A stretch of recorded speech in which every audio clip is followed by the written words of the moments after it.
Welcome to Fatherhood Field Notes podcast, where I interview truly incredible fathers, gaining wisdom from their stories for you and I to grow in our own craft. I'm your guide, Ned Schaut, father to 5 kiddos, currently ages 12 to 19, and husband to my rad wife, Sarah, working on our 21st year of marriage. So yes, I'm in the thick of it, and I am working daily to rebel against the low expectations for fathers and create a world where fathers know who they are as they show up for their family. You and I have the greatest opportunity to impact our world through the way we embrace our fatherhood role. This episode is brought to you by the Adventure of Fatherhood, helping men discover their powerful fatherhood role and build their fatherhood skills. The role of the father is to serve, guide, steward, protect, and of course, find joy and have fun in the messiness of it all. Today's guest is my friend Gary Stache, incredible man, husband, father, stepfather, grandfather, and friend. We need more sages in our life. Spend the time here. Listen to this man. His words will speak life into your soul. Welcome to Fatherhood Field Notes. I am needing a conversation with a sage right now. How you feeling today? I just got done having lunch with my son. I just got done fighting with my son. We just went to the DMV to register his car, and we were there for 2 hours, and then he irritated me to where we were sitting on separate benches. So there'll be future lunches that I have with him where I come back psyched. So, Gary, first question out the gate, how old do you find yourself today? 71, almost 2. Yes, love it. 71, almost 72. And how are you feeling? 100%. 100%. How many years you been married? 27 going on 8. Nice, beautiful, love it. And then how many kiddos do you have? 5. 1 is adopted. 5 kiddos. And then how many grandkids? 7. And counting, I'm guessing? Yes, they're continuing to pop them out. Oh, man, that's incredible. That's incredible. And then where do you guys do life? Where do you and your wife live and do life together? We live in San Juan Capistrano, which is in South Orange County, California. I love it there. It's a rough life, but somebody's got to live. It's not like Hawaii, but it's close. Yeah, it's pretty nice there. And then what is it that you did for a living to provide for the family? And then what is it that you're doing these days? I'm still living the life that I lived then. I'm still working. I love that. And then maybe you have an opinion on that. I do, actually. I sell commercial real estate investments for CBRE. It's a large real estate firm. Been doing it 40-something years. And I still like what I'm doing. And I just don't want to retire. It was interesting. I have a kid. Anybody that's 35 or younger to me as a kid. So I had one of the guys I've been mentoring for years. Yeah, it's probably last year. Said, "Hey, I got a question for you." And he said, "If you could do anything you wanted, money was no object, what would you do different?" And I thought about it, and I thought I was going, nothing. I mean, I love working, but I take time off. I enjoy hunting and fishing. We do unlimited amounts of ministry. So it's just a giant full life. I still enjoy what I'm doing. I'm not overwhelmed by it. So I went and I asked my wife, "Hey, if we were going to do something, what would we do different?" And I didn't prompt her or anything. She said, "Nothing. We're living it." So I'm just not a firm believer in retirement. I guess it'll happen when it happens. I'm still 100% healthy, and thank God. Not taking any medications. I'm just doing fine. At what point could you have just said, "I'm going to hang up the towel"? Oh, geez. Probably 15 years ago. Awesome.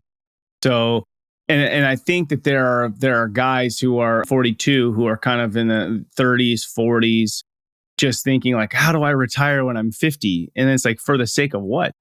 You're out providing value to people through the work that you do, not just, through CBRE, but the other ministries and things that you're involved in. And so I love hearing that. And also it's like the pep in your voice too. You're like, I'm not taking any medicine. I feel great. Why wouldn't I be out in the world providing value with a skill that, is sharp after 40 years, Yeah. And mentoring people. Beautiful. Okay, cool. I love that. In your opinion, what's the role of the father? It's a very simple answer. Love unconditionally. Do you have a story? I'm sure you got plenty, but do you have a story that that you can share here that reflects that? I have one that comes to mind. So I had 4 boys and 1 girl. So my little peanut, who's now 27, is still my peanut. She probably was 8 to 10 or somewhere. Yeah, somewhere in there. So I was going to take her to a dinner show where they did a show and dancing and then a dinner show. So my wife's upstairs with her. She gets her all, fixed up, and I'm waiting downstairs for her to come down. So she comes down in this Cinderella-like dress with a little tiara crown on her head. And I looked at her and I said, Peanut, you're the most beautiful little girl I've ever seen. And then off we go to a movie show together. So that's just one memory that just popped up when you said that. I love that. I love that. In unconditional love, can you define what that means? Like, we say unconditional, we say love, but to you, Gary, like, what does that mean in your mind, in your world? This is really interesting when you're asking these questions, because then things just pop up that I wasn't sharing.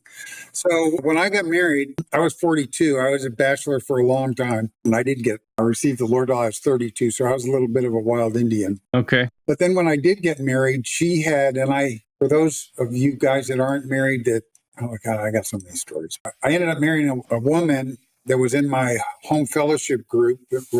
We used to meet on the beach, and every Thursday night we'd go out there and banded play, and all the homeless people would come in.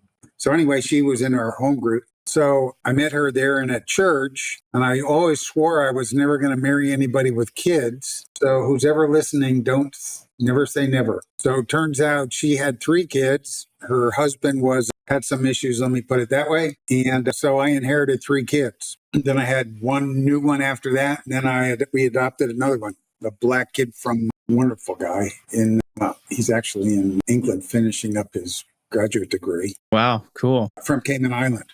So anyway, my oldest son from my wife's side, he was 13 when I got him. Okay. It was a challenge. And so when you say love unconditionally, there's obviously got discipline. And I'll tell this story. He was causing some issues, slamming doors, and oh my gosh, he was a wreck. So I went to our counselor. I said, I don't know what to do with this guy, newly married. I got dumped into this thing. And he said, well, next time he slams the door, just tell him you're going to take the door off the hinges. And then if he does it again, say, well, then I'm going to take your stereo. And then after you do it again, your pillows, then your bed. So I go through the thing and say, here's the consequences. And before long, there goes the door slamming and door comes off. And then he's yelling, causing a big commotion. A little while later, take a stereo. That was it. He realized he didn't want his pillow or bed taken. So I say that to put it in perspective, because he took a walk on the wild side. He has tattoos everywhere, into everything he shouldn't have been in pretty not so good spot numerous times. So we always loved him through it, told him we loved him the whole time, didn't agree with what he was doing. Yeah. And there were a couple of times a little bit later where we had to bail him out of some situations. And at one point he was he just had so much guilt and shame on him. He was in a bad spot. So we took him back in, pulled him into the house, loved him to pieces. And now he's the oldest, and he's totally turned around, walking with the Lord. Wife's walking with the Lord. He loves God. And he's showing it in the ministry. So all you can do is you just keep loving them where they're at, no matter where they're at. They're going to take little side journeys, but as long as you just keep loving them, God wins in the end. How do you not make it about you? Let me maybe make the question a little bit. A lot of times you feel like, okay, marriage and kids and this whole thing of like, okay, die to self, be like Christ. Do you have any tips for dads like living that out? Like I'm even reflecting on my morning with my own kid, and I'm not, and I'm irritated right now. I can only imagine what a selfish jerk I would be if I had been a bachelor for 20 of my adult years. Then I married this lady, and this 13-year-old kid's telling me to go pound sand. I'd be like, I didn't sign up for this crap. And so it's like, okay, if I'm this frustrated with my own kid. So my question to you is, you have 30 years of experience on me, right? Of that wrestle with God of, okay, this is what you entrusted to me. It's easy for me to say, I'm on the other side of a microphone in a quiet office right now. But for you, what are the ways that you learned to truly die to yourself and embrace the opportunities that God gave you, such as the continued situations with your son? I'm going to give the best piece of advice I could ever give you. Okay, I'm ready for it. So I learned early on. So I'm sort of initially it was my way or the highway, and that doesn't work. So what I did learn, and I did it with all the kids, and I cannot give you any better advice than this. Whenever they did something where you wanted to punch them in the nose, which was quite often, and they do something where they're going to get punished. I'm not going to kill them, but I'm going to punish. They're getting punished for sure. My initial response was always, you're going to get it. And then I would, every time I would say, you know what? You do not want me punishing you right now because it would be a disaster. I'm going to pray about it. And then we'll come back. And when I come back, we'll see what God does. And sometimes it'll take a few days. So they're always worried about what the heck is going to happen. They're petrified. Probably better for them if I would have smacked them once. So they're waiting, and then every single time, there's never been an exception. However I would have responded, what God showed me was never the same, ever. And whatever he showed me, I did. Sometimes it made logical sense. Sometimes it didn't. I just did it, and that's how I did it with all my kids, their whole lives. Well, I mean, I'm just pausing right now thinking, it's like, I think a lot of times I want to react, obviously, right? I want to react. But even if I go give it a little time, I still am kind of thinking about it from my perspective. And I think that question alone of, hey, God, what is Presley right now? Like, what is it that she needs in this? And it's great, because actually I had a podcast with one of our pastors last week, and we were talking about when to give your kids mercy and grace and kind of the difference between them and discipline. And so I think it positions you and I to understand, what is my position in this whole thing as the father? And it's really that conduit, right? That I want to teach them. So if I'm not going to my father going like, hey, well, what is it that they need? So I love that. That's really powerful. Any other thoughts on that as I kind of gave my response? Yes. I would always 100% of the time start with, I love you, right? And then, but there are consequences, and here's what they are. So I'd always lead with that every time. Then in the end, I love you, right? And they may not be happy, but that's okay. Yeah. And I think that's hard. The hard thing sometimes these days is I think sometimes I equate happiness to love in some regard. Like, are you happy with me? Am I happy with you? Not that I would withhold love, but do they feel loved by me? And just because they're not happy about the situation doesn't mean that love has been removed by any means. It's weird when we talk, thoughts pop up. We've got to bring it up. So here goes. So one of the thought that just popped into my mind was, so when I was younger, my dad never said he loved me. So I had some issues.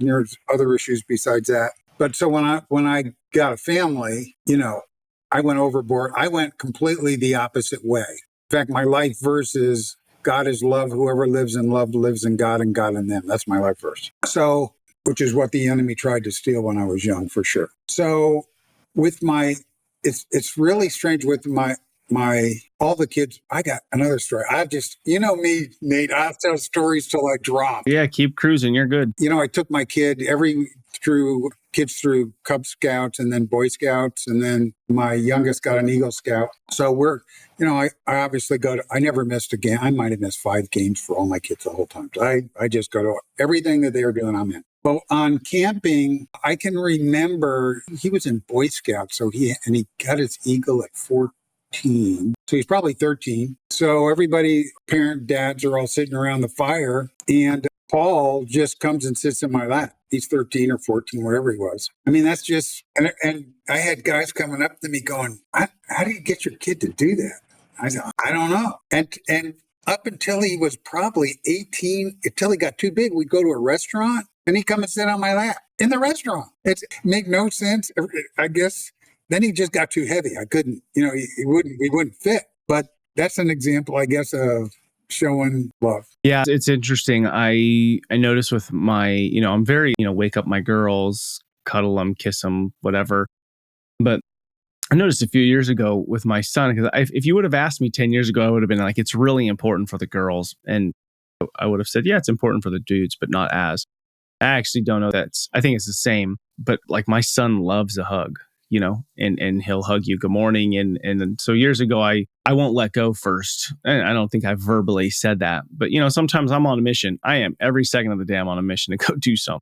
And so sometimes it could be like a quick hug and go, but I try to just embrace that and that hug. And so dads, if you're listening, Man, that hand on the shoulder, that hug. I mean, if you think about it, put yourself in that situation. If your dad did that to you today, it would mean something to you. So you better believe it means something to your son. Don't miss those opportunities. I'm going to add to that. Like, I just had lunch with my son.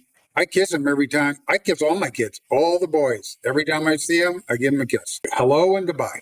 I don't know. That's just the way it is. That's so sweet. It's not weird. I don't know. They kiss back, I guess. I don't know. It's just sort of what we do. They accept it. Yeah. Yeah. It's funny. It's like how our culture something so minor can shift things.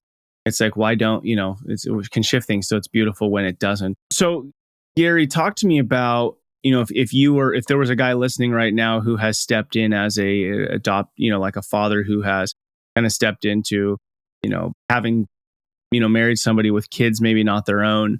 Is there any other feedback that you'd give them? As I was driving back, the Lord brought this up and I felt like this is what I was going to share, which is very different. So my wife's ex was not a very good guy for sure. And I'll give you I became their dad. I think they were 3 to 13-ish ranged. So I was her dad. I didn't miss any event. I was her dad. And so I have a story. So I'm a story guy. So 2 years ago, my daughter had her first baby. So we did a family vacation and we're there, and her and her husband says, well, we've got an announcement, the whole family's there. So their first child was a baby girl. So they said, well, when they were done with this, we were all crying.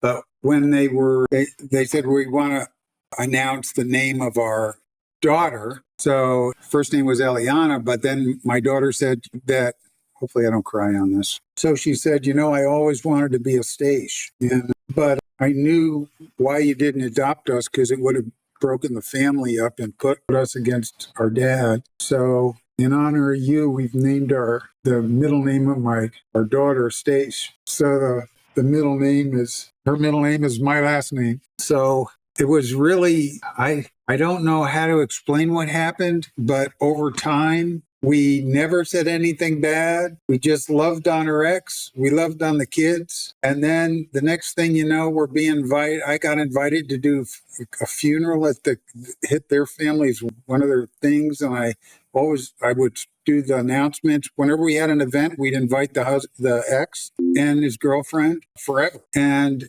about this year, this is the story I wanted to share, which is people still don't believe it. He has a wife now, and he was a backhoe operator. He had a stroke at the beginning of the year, and I ended up, I called and prayed for him a bunch of times, and because he had a stroke, he can't do the backhoe thing anymore. So I offered to help him out however he needed help, and we're there for him. And he cried, I cried. It was, it was good. And then we just had a family reunion, another one, back in Tennessee. And my wife and I decided, because her ex hadn't seen his grandkids, because a bunch moved to New Zealand, which we flew everybody over, and he hadn't seen any of the new grandkids. So we invited him and his wife to come out to our reunion so he could meet all the grandkids. And then we took family pictures. We had separate family pictures with him and all his kids. And it's as good as it could possibly be. All my kids tell me the same thing. Nobody they know has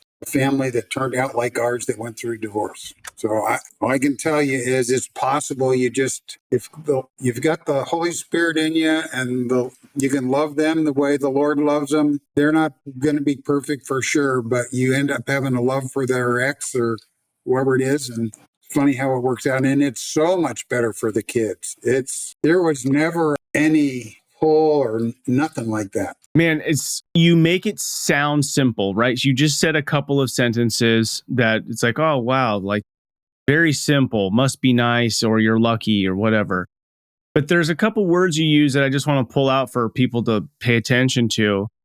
And I'm sure that you wrestled through this, and maybe you can respond to it after I say it. But you talked about loving them the way that God does. So that's clearly you're choosing to set aside your own bias, because then you also said they're not perfect. So if you're just acknowledging that they're not perfect, you're choosing not to dwell and be the judge of the imperfections. I mean, these are things that are hard. These are hard for me with my own family, with people, right? It's like, gosh, if only they would blank, blank, blank, it would be so much easier, which is probably true. But I'm sure there's a list just as long about me. And so those two things you said, right? Like people are imperfect and that's okay.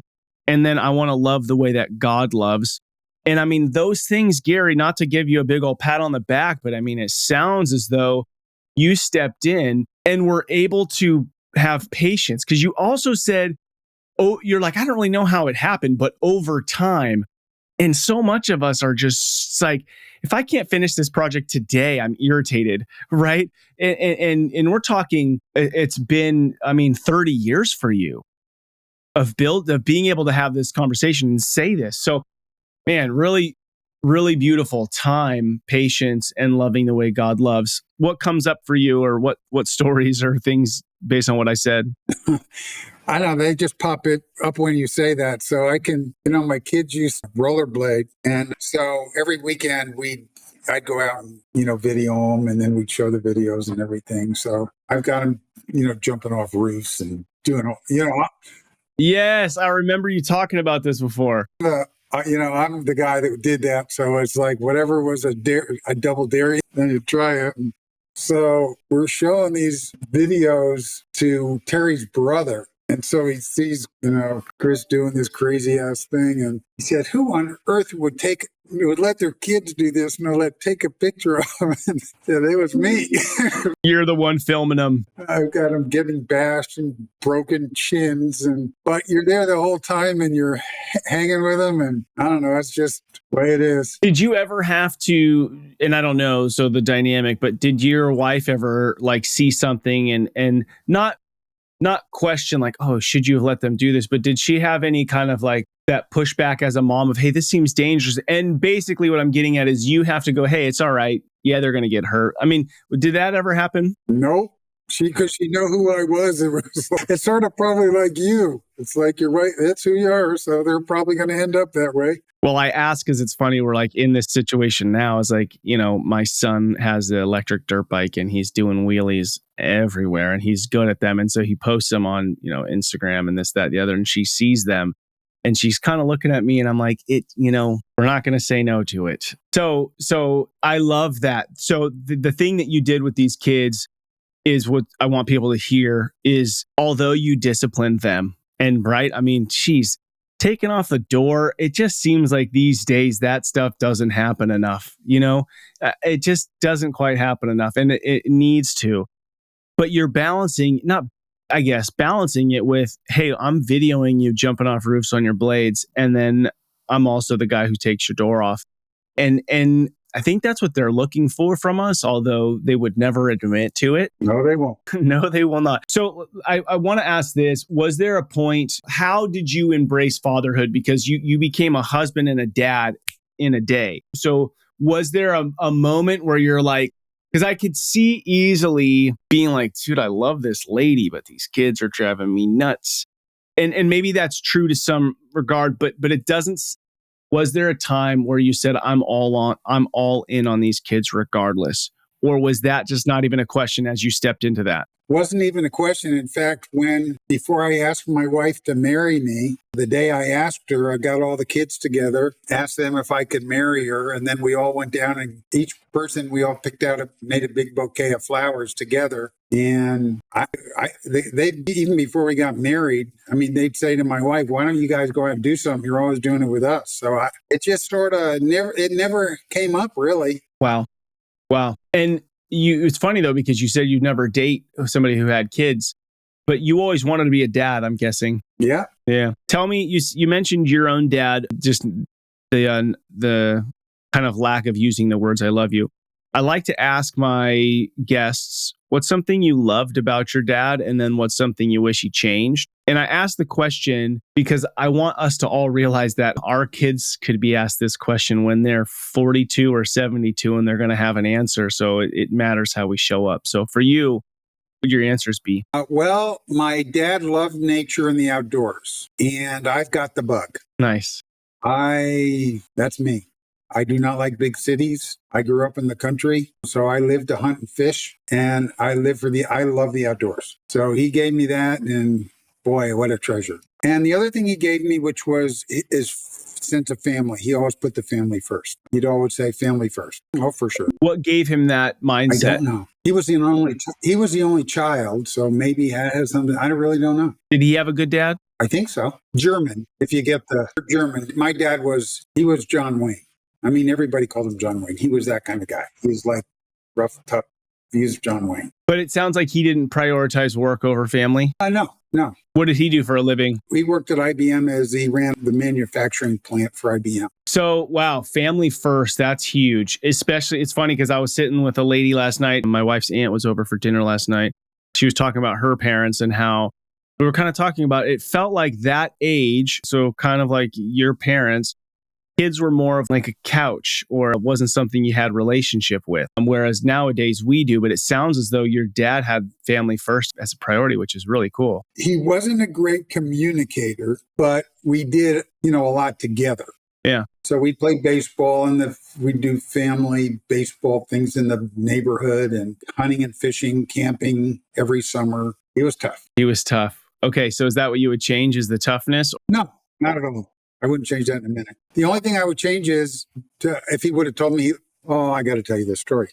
So this is going to ring true for somebody that watches this. So I'm going to counseling after I get saved because I had some serious issues. So that's another story. So I go in and one of the assignments after I've been going a while, Christian counselor, is I sent my parents 1 year to New Zealand and Australia on a camp. I sent them camping they got a camper thing. So my dad, they were coming through on the way out. So my counselor says, well, I got an assignment and the assignment is when your dad gets there, just ask him if he can tell you he loves you. I said, yeah, no big deal. So I put it off all the way to the last day. I kept putting it off. So we go, I said, Dad, I got to talk to you. So we go into the living room and I go, Dad, I need you to tell you that you love. That was it. I just lost it. I just crying like a baby, asking him to tell me he loved me. And I don't even know where that came from. There's something deep in there, guys. I don't even know what it is, but it's big. Maybe that's why I am the way I am. And I tell my kids, it's never ending I love yous. But my dad just sort of was looking at me like, what the heck is going on? He never really said it. He said, of course I do, but that's good enough for my dad. That's good enough for my dad. Oh, so now the next thing I wanted to say on the counseling, for those of you that aren't married, so I had broken up with this gal engaged to, and she said I was all messed up. And I said, no, I'm not. She said, well, you certainly are. You need to go to a Christian counselor. So I said, all right, I'll go. So I go in and I meet this guy and give my background, which is quite gnarly. And he says, well, what are you looking for in a wife? Write down all the things you're looking for in a wife. So I said, that was my assignment. So I come back the next time and he says, bring in pictures of your girlfriends. So I bring in the pictures of my girlfriends and I bring in this long list and he goes, and then he just looks at the pictures and he looks at my list and he just starts laughing. And he says, let me get this straight. You want him to look like this and you want him to have all these characteristics. I said, yeah, that's exactly what I want. And then he says, well, that's nice, but what does God want? And I went, I don't know. It's okay, go home and pray about that. And so I come back the next session with my God list. There's a lot of the same things, but there was quite a few that weren't on there, and there's quite a few that wasn't on the list. And I wish I saved the list. I so wish I saved it because I know my wife had to hit every single one of them. I know it. I don't know why I didn't save that list. So anyway, for those of you that have a preconceived idea of what your wife's supposed to be like, you might as well throw it out the window until you ask God what he thinks. And if you are married with kids, I know that the situation that I'm in right now is like kind of seeing the writing on the wall. Like my kids, I have 4 daughters and a son. And I know it's like they're finishing high school and then there's, some sort of young 20 college, potentially things like that. But then marriage is like not that far off. We're talking about it more. And we actually had a conversation a couple of weeks ago, like, what are you looking for in a spouse? But I think if us dads are starting to cultivate those conversations now, it's like, what is it that God has for you? And sometimes I talk to my kids, I'm like, your spouse is out there right now. Like they're out there doing something at a house, going to school, this, that, and the other, so we'll pray for them. But I think that's important to talk to our kids about that is what does God have for you in a spouse? Like to start to think about that and not just your own preconceived ideas of what it is that you want. Yeah, I think that's good. I want to add to that. I did an absolute terrible job at that. That's one thing I wish I would have done much better. I just let it go, figuring God was going to take care of it. And fortunately, they're all ended up with good people. But I wish I would have been more forward thinking and doing that. You should do that with your kids. I didn't do it. Yeah, it's tough though. It's because it's like, dude, my 19-year-old right now is my oldest girl. And it's like on one hand, she made this beautiful comment to me maybe 6 months ago. She's like, Dad, you should write a book to like the young men out there that are going to be our husbands. Right. So like, I'm like, oh, wow, you're asking me to do this. And then on another hand, it's like she got this boyfriend recently and I'm like, don't really like him. And she doesn't want to hear anything I have to say about it. I'm like, how is this happening? You want it, but you don't want it. Sounds very feminine. So I'm getting used to it every day. Gary, what's something, okay, because I can imagine, right? Like you're probably crushing it at work, wild child. Okay, you become a believer at 32, and then you have this decade, you find your spouse, you're 42. I'm 42 right now. What's something that maybe you were kind of like, you kind of alluded to this earlier. You were stuck in your ways, and like within the first 3 to 5 years of being married with 3, now 4, now 5 kids, you was like, okay, this ideal that I have has to die. Now it could be as simple as there's never a dirty dish in the kitchen, or the bed's always made, or we never are gonna have a dog. What's something that like the family just broke you down and you shifted a belief? I don't have one. I got nothing. There were not to say there weren't rough times, but you just go through them. Yeah. Okay, I'm going to ask you this question because a friend of mine was at my house the other night and he was talking about his 20-year-old son and this idea of sowing your wild oats in your early 20s. And my friend made this really beautiful statement. He said, we should really move away from this. You're not getting it out of your system. You're putting it into your system, and you're going to have to overcome it someday. So kind of sitting on the far other side of this, what would be your input to fathers, as we are getting our sons ready for early 20s, 30s, et cetera? We never changed. They just, like your daughter, they don't listen. They didn't listen all the time, many times. So it was more like if they did something wrong or were doing something, what you'll find as wait till they get married. Wait, I was thinking it was going to get easier. No. So what happens is they're going to go, like my oldest just went his own way for years. And all we could do is love him where he was at. He knew what we thought. We'd always tell him. We'd always point him to God. He always pointed him to the Lord, but you can't make him do it. You just love them until eventually they get it. And if they make a big mistake, hopefully they don't.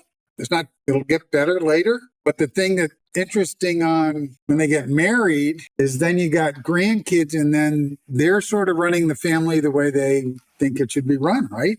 And you go, I wouldn't do that. But you can't say a darn thing. You just got to go, no, it's their family, and you encourage them and love them the best you can. And you'd like to, you just can't. When they start getting older, they got to go their own way and learn their own lessons. You can love them and lead them, point them to the Lord the whole time, but it's just the way it is. So do you lean more into, so say I was your kid and you see something, do you lean more into like, hey, Ned, I noticed this and I want to share it with you? Or do you just let it go and then wait till I hit some roadblock and I'm like, Dad, I got a question for you. And what if I never ask? So what do you think? Well, one of the things we do that's different than that is they'd inevitably be in trouble of some sort. And rather than telling them, and I'm very direct. So like, I don't pussyfoot around. And like with my wife, I just tell her, just hit me in the head with a hammer. Don't pussyfoot around. Just tell me what's wrong and I'll try to fix it. So I tend to be sort of direct, but loving, but it tends to work better if you pray over them in the situation. Because it's always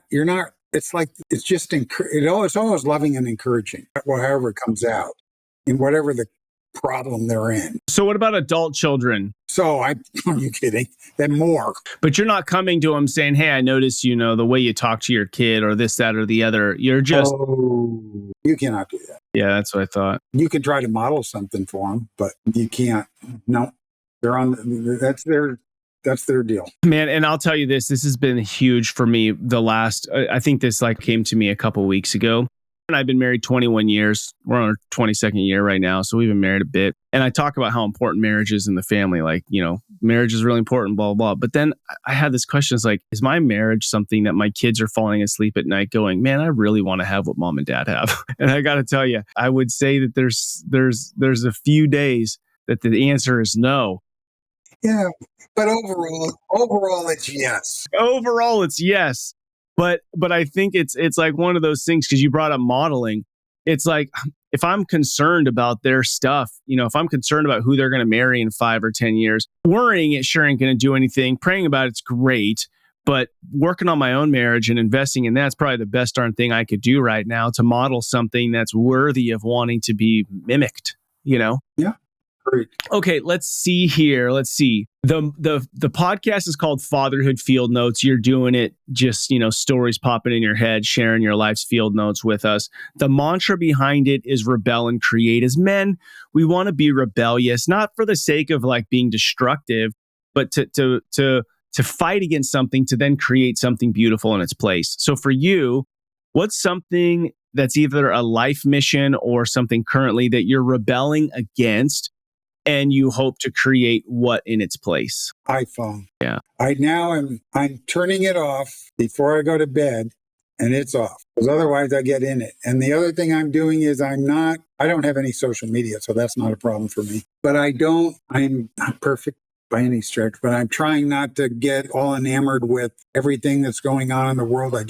Maybe I'm being naive. It doesn't do me any good. I just get anxious over it. So I just go, why bother? So I'm just not dealing with it. It's probably not the right thing to do. No, but I think it's something to talk about for a second, right? Because you've seen more life than most of us listening to this right now.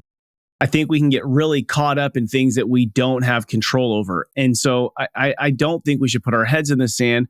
But then I feel like we get so wrapped up in these things that we have no control over. And then we don't lean into, like I said, our marriage, our relationship with our kids, or our own home. And I'm so consumed with what's happening outside the four walls of my house and less concerned with what's going on in here. And I believe, the whole reason I do this fatherhood thing is I believe if dads just paid attention to what was happening in the four walls that was entrusted to them, and probably what's entrusted in between your eyeballs, that the world would look different and better. We wouldn't have to worry about all the shenanigans going on out there. Agreed. Okay. So rebel against the iPhone. It's constant. It's a constant battle for sure. And we don't watch TV, so that's not even an issue. Doesn't exist. What do you do? We live. We hang out. I work. Oh, that's a really good answer. We work. I work during the days. I take Fridays off, and then duck season I take a little bit more off. And then we do tons and tons of relationships and ministry things with homeless and young adults, and it never stops. Like probably every week we have 1 or 2 dinners or lunches or something, usually dinners with somebody. Or we'll throw, we do a thing for the vets. And then we got a thing coming for a church that's a ministrant up in the poor area of LA. We're going to throw them a retreat for the weekend, and it's going to be one day, but there are going to be 60 of them and all their kids. And we're going to, we do that. Like we live it all day, every week, constantly. So we're almost too busy, frankly. I love it. Yeah, but it keeps you young and alive, and yeah, that's beautiful. Gary, we have a few minutes left. Are there any stories or thoughts before I ask my final couple of questions? The only thought I have, which is for you, is you are an incredible role model, and what you're doing is so important. People just don't. I'm glad you're bringing it to the forefront. I wish more people would. So, because guys just don't hear what you're trying to get out. And it's super, super, super important. So I'm just kudos to you for how the Lord's leading you and the men that are being impacted through your efforts. Gary, thank you so much for saying that. And it's so interesting what it does to a man's soul. Like when you pause and say something kind, and I would say, you didn't say it to make me feel good. You're speaking life into me. And I think as men, we have the ability to speak life into people. I mean, our wife, our kids, and then especially other men. And it's something different when it's like somebody who's a little bit ahead of you just kind of like acknowledges you. I think a lot of times as men, I think we look for acknowledgement from our wife too much. And that's why they probably look at us like we're a big old baby or another kid. But I think if us men kind of had that village mentality a bit more and we're more generous to each other versus just cutting each other down, or sizing each other up, I feel like we would probably need that less from our spouse or ask for it less. I do have one more quick thing. I got a minute to do this because you're going to know this because we've had Greg. But one of the things I learned from Greg Gunn, a gentleman that both Nate and I know, is that we had a meeting where he talked about legacy planning and passing down your values, which are more important with your kid. My age, we were doing a trust. We were updating our trust. And then I went to this thing. And then the next thing you know, he said, money's the least important thing to pass down. It's the values. And so I called my wife while I was there and I said, good grief, we're doing this wrong. I said, what are our top 3 values that we need to pass down? And we need to use our wealth to do that. And she said, loving God, loving others, which includes the family, and giving generously. I said, that's exactly who we are. You couldn't have pegged it better. And she said, all our kids know who we are. And now we're using our wealth to help pass those values down to our 3rd and 4th generations. So anyway, I figured I'd add that for. No, I love it. And I think it just kind of really is a reflection of what you've shared today, especially about it's like, hey, I'm 72 and I'm working, I'm out providing value. Is I think a lot of people are thinking, okay, how do I work just long enough so that I can make enough money to live myself and not, for my own freedom. Yeah, like the disgust on your face is perfect. And versus what do we really care about? What's our value? And then how are we passing that to the next generation? That's our job. Our job is to pass this to the next generation, not retire at 55 and just chill out. Like you're going to be bored out of your freaking mind anyways if that's what you do. Okay, you were very generous to speak blessing over me. If there's a dad, like imagine right now a dad's running or riding a bike or driving in his car or mowing the lawn. What's something that you would say to him to speak life into him as he's probably in the weeds of being a father right now? I'd say that God created you and he loves you more than you can possibly imagine. And there's nothing you're going to do that's going to make him love you any more or any less. God is infinite love. And the next thing is he feels the same way about your kids. And the next thing is he feels the same thing about your neighbor and everybody that you're coming into contact. Wow. And the thing that I love about you, so little backstory is I'm in a group with Gary and I've heard him speak a few times, like in small group settings. And what I notice is the pause, most people pause to think about what they want to say for our ego, maybe. I'm not sure. But when you pause and I see it all over your face, you're just kind of checking into what does God want to say in this moment. And that's, if more of us did that, it's like you're not pausing and saying, what can I say to sound good? You're pausing going, God, what do you have for these guys right now? Just straight conduit. And whatever it was, you truly believe what you just said. So you don't feel your ego's not boosted up or down based on what comes out of your mouth. It's God's love. And what I really appreciated that you said, which is I think the piece that I need to hear more often, is that God loves you and you can't do any more, right? I think it's like, oh, I want to do more. Like you can't do more. So it's like, just chill out, Ned. And you can't do less, so very beautiful. Gary, in 30 years, we're going to assume that you are sailed off into the sunset. You're peering down, looking into the homes of your families. What would just put the tear in your eye? What would you see being played out? I'd love to see our family values continuing. And I've thought about this. When you get old, you think about this. When you die, they put something on your tombstone. The only thing I really want on there that everybody really believes is that I loved well. That's it. And it wouldn't be me anyway, it'd be God through me. Gary, you are a blessing in my life. Thank you for taking the time to share your love, your wisdom, guidance with me. This has been so much what I needed today. And I know as men listen to this, it will be what they need when they hear it. Thank you. You are incredible inspiration and man. And I really appreciate the time with you. And I look forward to hanging out with you next week. I love you, buddy. Yo, what an incredible conversation. I mean, I think you could hear it. It's like I was not having the best morning. I needed to sit with a father-like figure and just be spoken life into.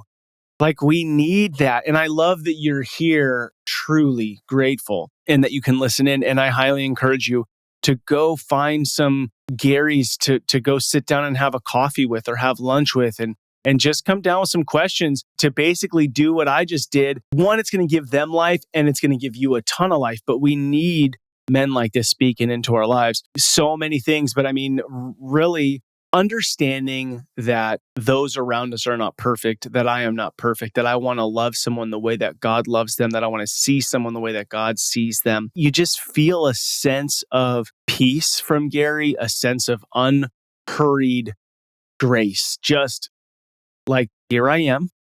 And what do you need me to do? How can I be here? But not finding, here's the key, I think, for me too, is not finding my worth in whatever it is that I did or said. So beautiful. Share it with a friend, write a review, help spread the word that fatherhood matters. Thank you to all you dads out there listening to Fatherhood Field Notes podcast. What you do matters. Don't be like everybody else. Be yourself to your kids, spouse, and community needs. This is your guide, Ned Schaut. Together, let's rebel against the view that fatherhood has little impact, and let's create lives engaged in mastering the craft of fatherhood. I look forward to hanging out with you next time. And as a reminder, I have 5 to 15-minute episodes on Friday, which are just short thought stories that can help you think about how important your role as a father and give you some practical tips and tools on how to step into your fatherhood role. All right. Much love, my friend. Until next time.